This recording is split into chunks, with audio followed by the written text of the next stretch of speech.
পশ্চিমবঙ্গের বর্ডার সন্নিহিত সমস্ত থানাগুলিতে এই আইন দেশের স্বার্থে, পশ্চিমবঙ্গের স্বার্থে আমরা আজ থেকে কার্যকর করলাম।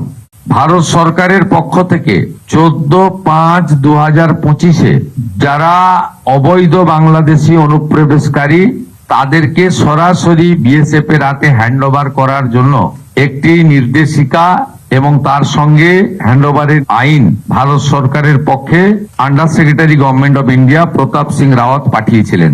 পশ্চিমবঙ্গের আগের সরকার একদিকে শরণার্থীদের সিএএ দেওয়ার ক্ষেত্রে বিরোধিতা করেছে, অন্যদিকে এই গুরুত্বপূর্ণ সুযোগ বা আইন ভারত সরকার যেটা দিয়েছিলেন তাকে কাজে লাগেননি।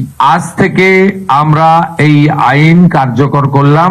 এর ফলে সিএ এর অন্তর্ভুক্ত যারা 31/12/2024 পর্যন্ত এসেছেন তাদেরকে কোনো পুলিশ কোথাও হ্যারাসমেন্ট ডিটেন্ট করতে পারবে না। সিএ এর আওতায় যারা নেই তারা হলেন কমপ্লিটলি অবৈধ অনুপ্রবেশকারী ইনফিল্ট্রেটার্স। তাদেরকে সরাসরি রাজ্য পুলিশ গ্রেপ্তার করবে এবং ডিটেন করবে এবং হ্যান্ডওভার করবে বিএসএফ এর হাতে, এবং বিএসএফ বিডিআর এর সঙ্গে কথা বলে তাদেরকে ডিপোর্ট করার ব্যবস্থা করবে, অর্থাৎ ডিটেক্ট, ডিলিট, এবারে ডিপোর্ট।